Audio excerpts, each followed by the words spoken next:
Hello! Alors, il y a un peu de fumée, c'est parce que je faisais brûler un peu de sauge. J'ai allumé ma petite bougie. Alors, on continue sur l'ego. Petite bougie. Avec mon petit Palo Santo. Ça sent super bon. Palo Santo, je sais pas si tu connais. C'est un peu plus long à brûler qu'une feuille de sauge, mais sauge blanche. C'est bien aussi pour la purification des maisons. Le matin, quand tu fais sonner ton gong, un petit coup dans la maison pour purifier les énergies des fois. Et donc voilà, j'ai fait la vidéo là concernant l'ego, la difficulté de lâcher prise quand une situation est bloquée, qu'on veut à tout prix avoir raison et avoir le dernier mot et tout ça. Avec des fois ça va à des grosses ruptures, hein, des grosses leçons surtout. Parce qu'il y a toujours une leçon derrière, en toute façon, hein. Derrière chaque chose en fait. Il y a une leçon, mais pas dans le sens méchant, hein, dans le sens quelque chose à comprendre, à voir. Et ça me faisait penser aussi, du coup, euh, effectivement, à ce manque de lâcher prise. Effectivement, pourquoi on n'arrive pas à lâcher prise d'ailleurs? C'est vrai que j'aime pas trop ce mot d'ailleurs, de lâcher prise. En fait, c'est souvent lié à un manque de confiance en soi, dans une situation ou une autre.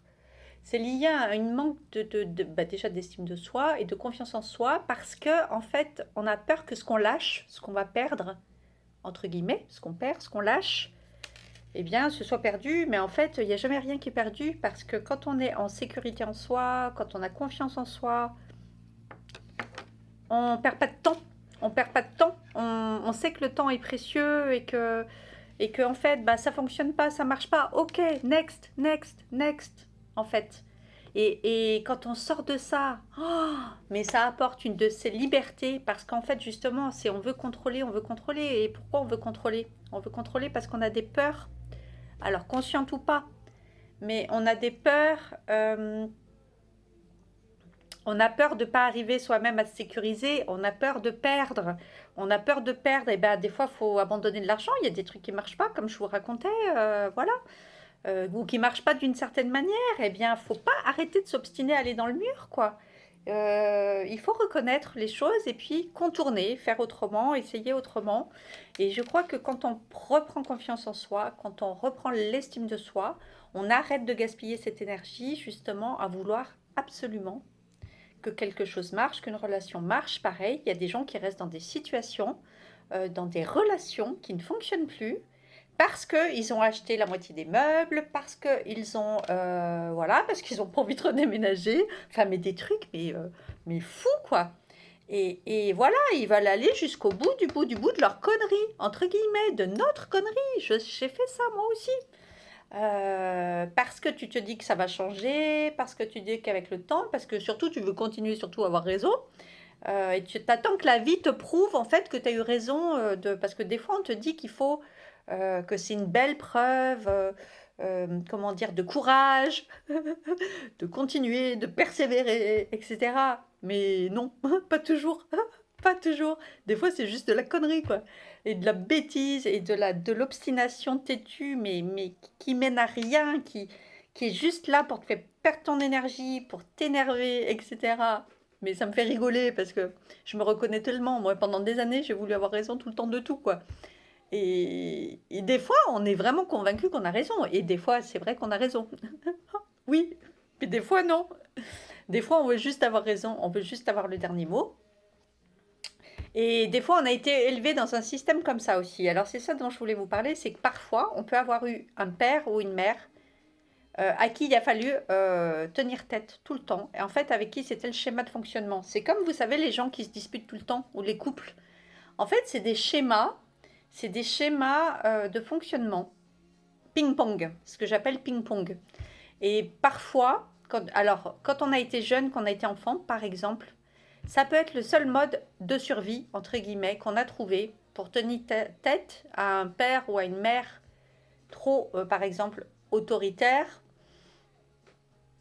à, à tenir tête à... Voilà, c'est ça. Hein, et du coup, on reproduit ces schémas après dans la vie, avec les relations, avec les autres.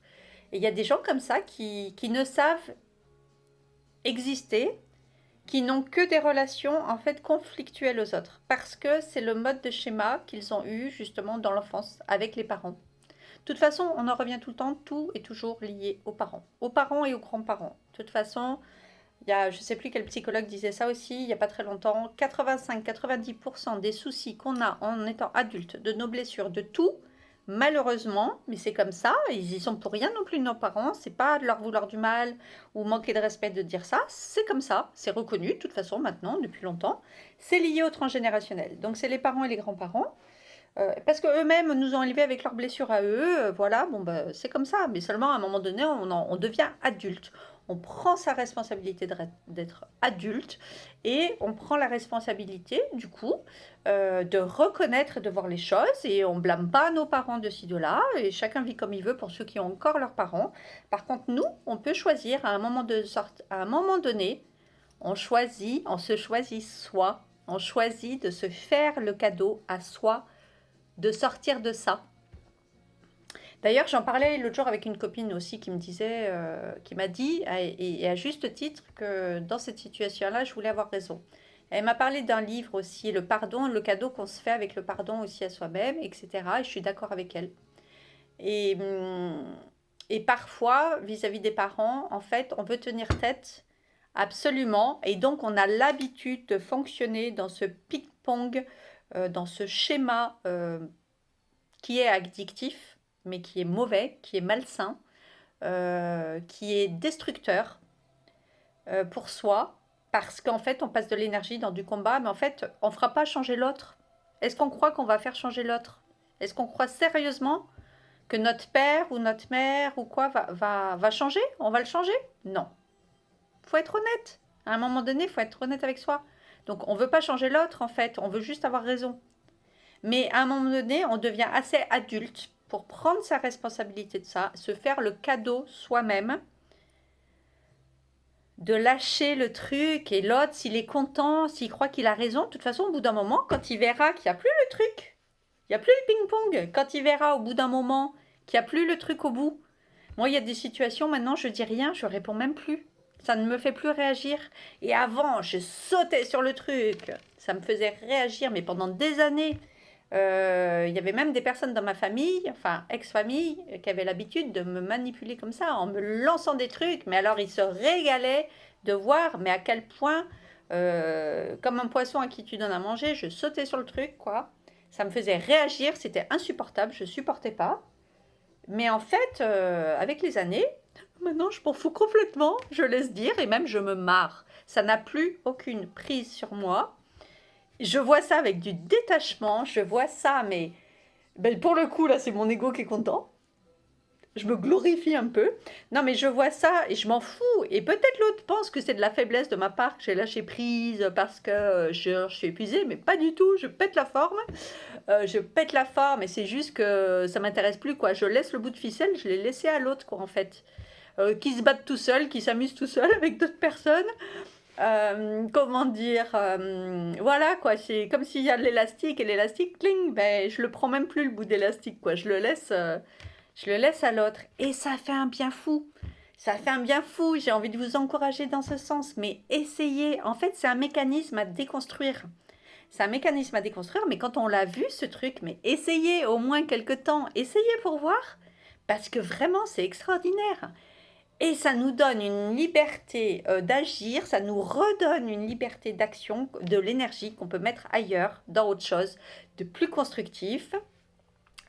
Et puis finalement, je trouve quand même que le lien change parce que forcément, bah, l'autre, à force de voir qu'il n'y a plus de répondant, qu'il n'y a plus la tête dure, hein, on dit ici dans le sud la tête dure, il n'y a plus le mur en face, eh bien, bah, l'autre, il va, au bout d'un moment, de toute façon, il va arrêter. Voilà, parce qu'il n'y aura plus de répondants, donc lui, il va peut-être continuer à le faire, mais avec d'autres personnes.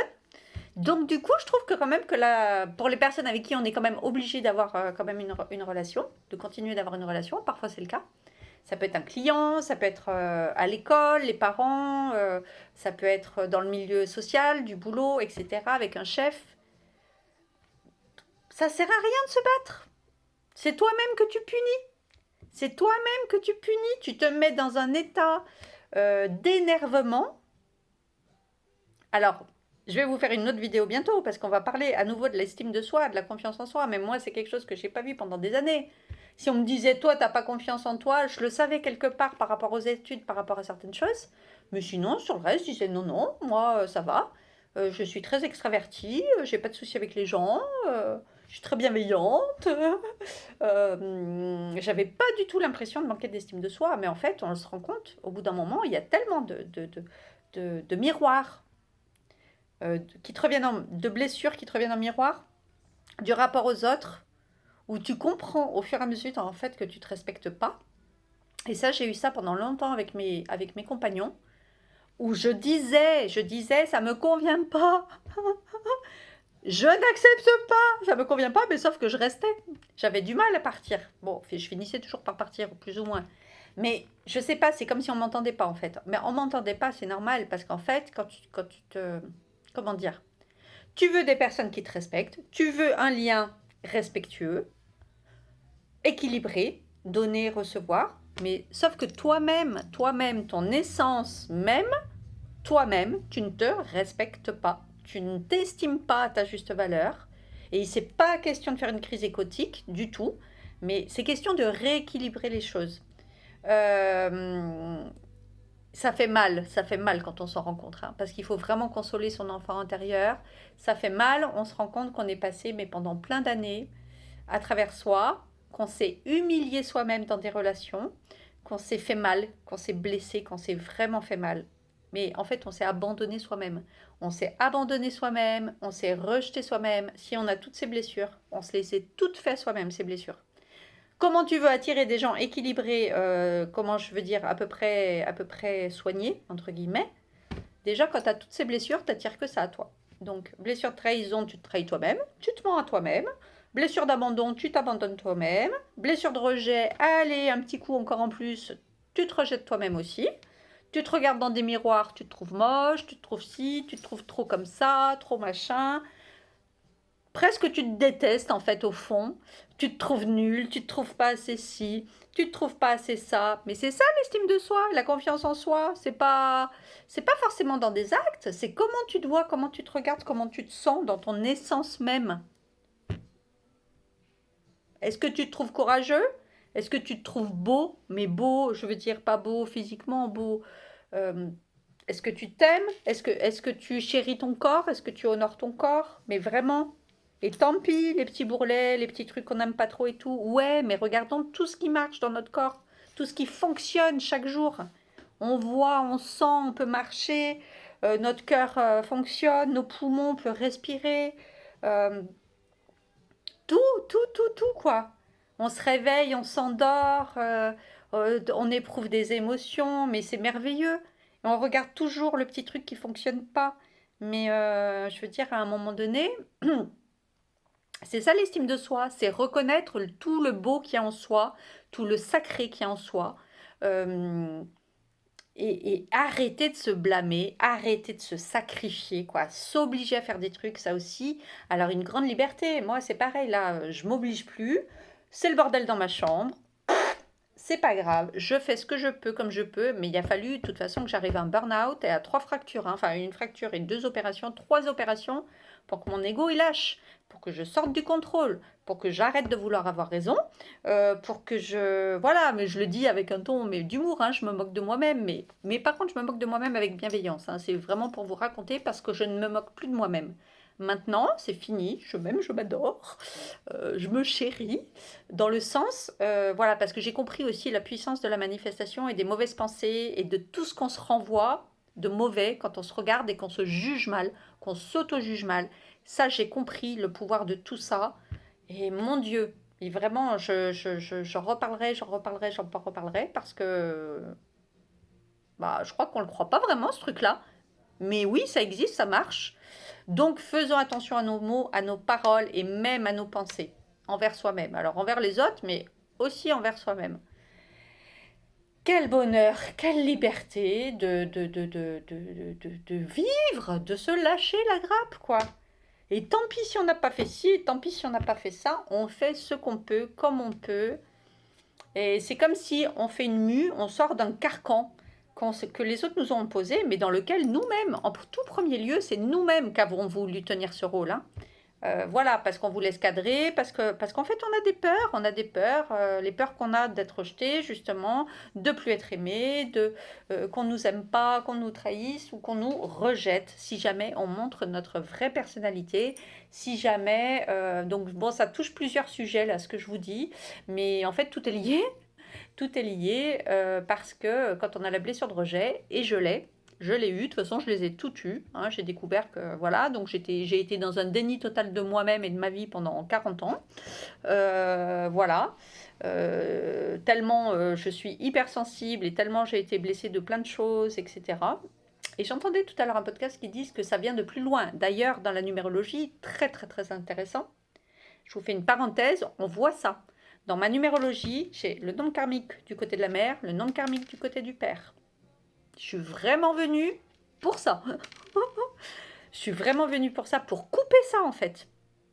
Donc c'est pas une malédiction, c'est pas quoi que ce soit, c'est juste t'es venu pour couper ça. Donc il y a des choses à voir, il y a des choses à comprendre. Et on a tous la capacité de le faire, hein, pour ceux qui ont ça. Et donc ça, c'est pour ça que je disais, mais moi j'ai cette blessure d'abandon en moi, mais je ne sais pas pourquoi. J'ai eu des parents, je n'ai pas été abandonnée. J'ai une blessure d'abandon, mais comme, je sais pas quoi, mais un truc de dingue que j'ai traîné avec moi, mais pendant des années. Et bon, après, j'ai compris aussi que c'est lié à la surprotection. Mais en fait, tout ça, on en hérite aussi dans les gènes, en fait. Dès le moment pratiquement de la première cellule, quand on est dans le ventre déjà de notre maman, quand on s'incarne déjà, notre fameuse petite date de naissance céleste, qui est avant, 9 mois avant notre date de naissance, comment dire, terrienne, ancrée, enfin notre vraie date de naissance, quoi. Le moment de la conception, vraiment 9 mois avant, déjà à partir de ce moment-là, les cellules, tout vit, tout existe déjà, hein, dans le ventre de la maman, tout est en construction. Et, et bien déjà, les blessures en fait sont là, déjà, parce que voilà, c'est déjà la petite graine du papa, la petite graine de la maman, et voilà, et déjà, moi je sais que maman avait déjà cette blessure d'abandon elle-même, malheureusement, elle l'a eu toute sa vie, la dépendance affective et la blessure d'abandon, voilà. Papa avait la blessure de rejet, et à ma naissance, j'avais déjà toutes ces blessures en fait. Et j'ai vécu avec, en protection avec mon ego pendant X années, jusqu'à temps que je sois capable, à force de prendre dessus, de situations, de blessures, de ruptures, voilà, d'échecs en tout genre, qui ne sont pas des échecs, mais qui nous construisent, qui nous apprennent, qui nous montrent justement vers où ne pas aller. Voilà, mais c'est vrai qu'il y a des moments où il faut laisser son ego justement pour comprendre vers où il faut aller. Et que, ok, là c'est bouché, ok, là il y a un mur, bah à côté il y a un chemin qui est libre. Donc bah, j'arrête de vouloir foncer dans le mur, juste pour avoir raison. Et puis je passe à côté, il y a un joli chemin fleuri à côté qui est disponible, qui va sur une jolie petite colline. Et puis derrière, il y a un joli bord de mer avec une belle plage de sable. Voilà, non mais bon, c'est pour imager, pour vous montrer. Et puis de l'autre côté, il y a un mur, mais de 400 mètres de haut. Mais voilà, soit on a trop d'ego et on pense qu'on est capable de péter le mur, soit on a trop de déni et on a trop de couches d'oignon, comme on dit, euh, qui nous font pas voir le mur. En fait, il y a deux options. Et moi, j'ai eu les deux. Parfois, je voulais défoncer le mur, en conscience. Là, par contre, je me croyais bien costaud. Et parfois, par contre, mon déni, mon ego, par contre, me mettait en déni de plein de choses parce que je n'étais pas encore capable de le voir, de le comprendre, de le soigner, de le digérer, de l'accueillir. Du coup, je ne voyais même pas le mur. Je ne voyais même pas, d'ailleurs, plein de fois on me l'a dit, aussi dans diverses thérapies, je fonçais dans le mur, je disais, mais quel mur? Je comprenais même pas qu'il y avait un mur, quoi. Enfin, je savais même pas de quoi on me parlait. Pour dire que vraiment, on vient de loin. Le chemin était long, Et c'est pour ça que j'ai envie de témoigner. C'est pour ça et je le prends avec beaucoup d'humour et je me regarde maintenant avec beaucoup d'humour. Mais quand je vois d'où je suis partie, ben, des fois, je me dis, bah, du coup, je me donne beaucoup d'amour, et de compassion et d'empathie et tout ça. Parce que, ouais, il y en a eu du travail, hein, ça vient de loin. Mais c'est possible. C'est possible. Je l'ai fait, vous pouvez le faire, quoi. Vraiment, alors là, parce que vraiment, je vous répète, moi, j'ai eu vraiment les 5 blessures, mais à fond la caisse. Et même celle d'humiliation. Et même celle d'injustice, je les ai eues aussi. Bah, la blessure d'injustice aussi, hein. Et donc tout ça, voilà, c'est pour vous dire la parenthèse, c'est des choses qu'on voit dans nos nombres, dans la numérologie déjà. De toute façon, on voit si on a un karma du côté de la père, du côté de la mère. Donc déjà, ça aiguille pas mal. On le voit soi-même, si on a un karma sur soi-même, ou si on a un karma en clé personnelle, en clé d'âme. Ça m'a tellement appris la numérologie, à me connaître, et ça m'a tellement appris à avoir confiance en moi parce que c'était écrit dans mes numéros. Si moi-même j'avais pas confiance en moi, c'est par rapport à certaines capacités, certains dons, certains. Enfin, quand je parle de dons, c'est pas des dons, c'est parce qu'on. Enfin, oui, il y a des gens, oui, bien sûr, Mozart, il avait un don, bien sûr, avec la musique. Mais mis à part ça, si on n'est pas Mozart, je veux dire, on a tous des dons. C'est plutôt des atouts, en fait. On va parler d'atouts et de dispositions, de choses un petit peu à. Mais tout est lié à la confiance en soi, en fait. Mais avec du coup, avec la numérologie, on le voit, c'est concret, c'est écrit. C'est tel numéro, tel numéro, tel numéro. Alors, c'est un petit peu plus subtil que ça, hein. C'est pas juste un numéro. Il y a beaucoup de nombres à faire interagir entre eux et à comprendre. Mais c'est un formidable outil, même pour les enfants, pour aider aussi des enfants à reprendre confiance en eux, pour les parents à mieux comprendre leur enfant, pour apprendre à mieux connaître son partenaire. Et je suis en train de travailler sur plusieurs thèmes là que je suis en train de préparer. Je vous en parlerai bientôt parce que j'ai commencé à préparer aussi les offres que je veux vous proposer, soit pour les dates de naissance, soit nom, prénom, soit les initiales, soit le thème complet. Et il y aura la possibilité aussi de faire soit le thème normal, soit le thème karmique et sacré pour ceux qui y croient, au fait qu'on a eu d'autres vies avant, que notre âme est éternelle et qu'elle s'incarne au fur et à mesure dans différents corps.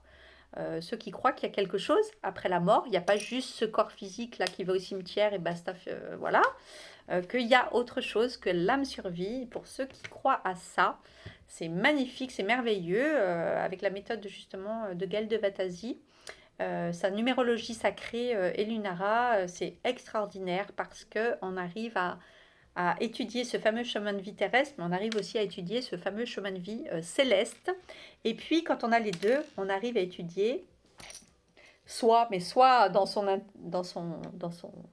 pas que le corps, hein, le soi, ben, du coup, terrestre et céleste, notre nous.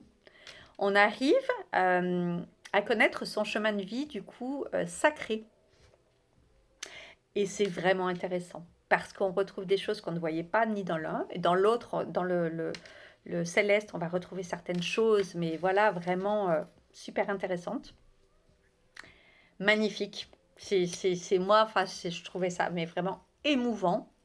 Bien sûr, hein, ça concerne les gens qui ont une certaine foi, une certaine spiritualité. Et quand je parle de spiritualité, je ne parle pas de religion. Je parle de croire en quelque chose d'autre, de plus grand, etc. Ça peut concerner les énergies angéliques, archangéliques, etc. aussi. Mais en tout cas, dans notre chemin de vie sacré, c'est vraiment émouvant parce qu'on va retrouver certaines choses quand on comprend, quand on voit, on comprend ce qu'on est venu faire, ce qu'on est venu couper, où on a des dons, ce qu'on doit travailler, parce que tout ça, on le voit dans la numérologie, c'est magnifique. Bref, je n'étais pas partie pour vous parler de ça à la base. Mais bon, en tout cas, notre ego, pour en revenir au truc à la base, notre ego et parfois notre volonté de ne pas vouloir lâcher, notre volonté de vouloir absolument rester dans des relations qui ne conviennent pas par pur confort. Mais en fait, c'est pas du confort, c'est juste de la peur. C'est la peur de sortir, bah justement. C'est un confort qu'on croit confort, mais qui ne l'est pas parce que en fait, c'est le schéma qu'on a toujours connu. Donc on croit que c'est ça le confort, sauf que non. La plupart du temps, c'est du total inconfort même. Des fois, on n'est même carrément pas du tout aligné avec soi-même. On ne se respecte pas soi-même, on ne répond pas à ses propres besoins. Et je vais vous en parler dans une autre vidéo que je vais vous faire qui est liée à l'autosabotage, au fait de penser qu'on ne mérite pas, au fait de penser, et ça c'est très lié à la blessure de rejet. Donc je vous avais fait des grandes vidéos dans l'autre chaîne, mais là je vais vous en parler différemment, parce que je l'ai aussi la blessure de rejet. Et c'est incroyable parce que parfois, soi-même quand on a la blessure de rejet et qu'on a quelqu'un d'autre en face qui a une blessure de rejet, on ne se rend pas compte. Parfois on fait des choses pour bien faire, pour rassurer l'autre, ou pour ci ou pour là, et en fait on ne se rend pas compte que malgré soi, eh bien, on va activer la blessure de rejet encore à l'autre. Et moi, je viens de m'apercevoir ça ce matin, par rapport à quelque chose que j'ai fait il y a 15 jours, que j'ai fait vraiment pour bien faire. Et je viens de comprendre ce matin en écoutant un live que, en fait, mon action, eh bien, elle a dû faire complètement l'effet contraire. Et la personne a dû ressentir encore, je pense, une situation de rejet, alors que vraiment, vraiment, c'était pas le but à la base. C'était vraiment justement pour apaiser les choses, pour planifier, être plus en harmonie, etc. etc. Mais j'oublie des fois aussi. En fait, les gens en face de nous réagissent avec leurs propres blessures. Et pourtant, je le sais. Hein. Je le sais, mais voilà. Mais des fois, on oublie. Donc voilà, des fois, on se dit, il vaut mieux rien faire du tout. Mais bon, on se change pas quand même. Hein. J'essaie tous les jours de travailler à pas vouloir faire la sauveuse de ci, la sauveuse de ça. Bon, j'ai envie de le faire quand même. Avec vous, ou dans mes consultations, ou avec la numérologie, ou avec les soins, etc. Mais j'ai plus envie de le faire. Il faut que j'arrête de vouloir le faire à tout prix pour des personnes qui me demandent rien. Par contre, et ça, c'est pour le coup, ça me demande du lâcher prise. Voilà, ça, c'est encore un schéma que je dois, vous voyez, apprendre à déconstruire. Et bon, des fois, je veux un peu trop mettre mon grain de sel chez les uns, chez les autres, et en pensant que les gens, des fois, ils n'osent pas demander, ou qu'on peut leur... Parce qu'on voit des clés chez les autres. On voit les clés, on voit les blocages, on voit les nœuds. Et on voit le nœud et on voit la solution. Mais c'est tellement évident des fois, c'est en face. Et la personne, elle va à droite, elle va à gauche, et elle fait autre chose. Et elle tourne autour du pot et tout. Et on a envie de lui dire, mais vas-y, vas-y, c'est juste en face, t'es devant la porte. On a envie de lui dire. Mais crois en toi. Crois en toi. Moi, si j'ai envie de dire un truc, là, c'est aime-toi, réconcilie avec toi-même, aime-toi, pardonne-toi. Pardonne-toi de tout, parce que pardonne-toi de tout, de la culpabilité, de ce que tu n'as pas vu, de ce que tu n'as pas compris. Pardonne-toi de tout. Du mal des fois qu'on peut faire aux autres parce qu'on ne fait pas exprès. Hein. Bon, à part pour les gens qui sont méchants et qui se font vraiment dans l'intention. Mais je parle moi pour les autres. Ceux qui font pas exprès, des fois on blesse les gens, mais malgré soi, c'est pas ce qu'on veut, mais c'est comme ça parce qu'on a chacun nos blessures, donc on se blesse quand même. Et en étant blessé, on a des réactions où on va à nouveau blesser les autres. Mais ouais, mais bon, on fait pas exprès, on fait comme on peut, c'est avec nos blessures. Il faut se pardonner tout ça. À un moment donné, il faut arrêter de se flageller. Il faut arrêter de rester dans des vies de sacrifice. Ça, je le dirai, je le redirai, je le redirai. Je vous fais une parenthèse, je vous en parlerai aussi. Parfois, on ne se rend pas compte qu'on est dans une vie de sacrifice. Et ça a été mon cas pendant des années. Parce que des fois, le sacrifice, il est flagrant. Oui. Parfois, on le voit, mais parfois, on ne le voit pas. Et moi, j'ai été pendant des années, j'étais tellement dans mes blessures que je me rendais... Comme je ne savais même pas qui j'étais, en fait, de toute façon. J'avais tellement pas retrouvé mes capacités que je savais même pas qui j'étais. Du coup, bah, de toute façon, j'étais pas dans le sacrifice de quoi que ce soit parce que je savais même pas qui j'étais. Voilà. Alors moi, je suis vraiment j'étais le cas le pire, je pense. Avec toutes les blessures, en sacrifice total d'elle-même pendant des années, à pas savoir qui elle était, ce qu'elle voulait, voilà.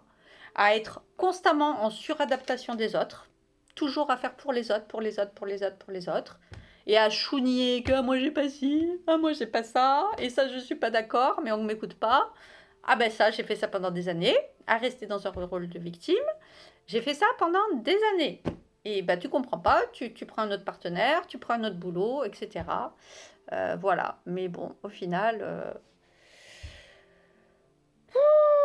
ça fait du bien quand ça pète tout. un bon burn-out, un bon claquage de pieds, de chevilles et tout. Mais ça fait du bien en fait, parce que là, t'es obligé. T'es obligé de tout lâcher. T'es obligé. Ton ego, là, il abdique. Mais jusqu'où j'ai dû aller pour faire abdiquer mon ego? C'est le combat de ma vie, moi, mon ego. Hein. Je vais vous en parler souvent. Hein. Parce que c'est pareil, l'ego, il se planque, tu le vois pas, quoi. Tu le vois chez les autres, l'ego. Hein. Tu dis, ah putain, l'autre, il a un ego. Putain, mais tu vois pas que toi-même, t'as le même, quoi. C'est impressionnant. Donc, bon, des petits sujets qui vont revenir au fur et à mesure. Mais vraiment, en tout cas, s'il y a des trucs qui vous parlent, allez-y, envolez-vous. Hein. Mais aimez-vous d'abord. Hein.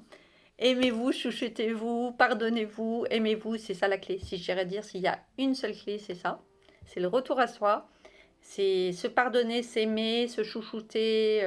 Ouais, c'est pas grave, hein, on risque de passer pour un perché encore, de passer pour un c'est qui devient complètement égocentrique ou de ci ou de là. La clé, elle est là. Hein. Bon, vous vous êtes assez fait de mal assez longtemps. Vous vous êtes assez dénigré pendant longtemps. Vous avez passé assez d'années à pas vous aimer, à pas croire en vous, à plus croire en les autres qu'en vous, à plus penser que les autres ont des clés que vous avez pas. Je veux dire, ça y est, basta maintenant. Ça y est. À un moment donné. Alors je vous dis à tout bientôt. Et comme d'habitude, bisous du cœur.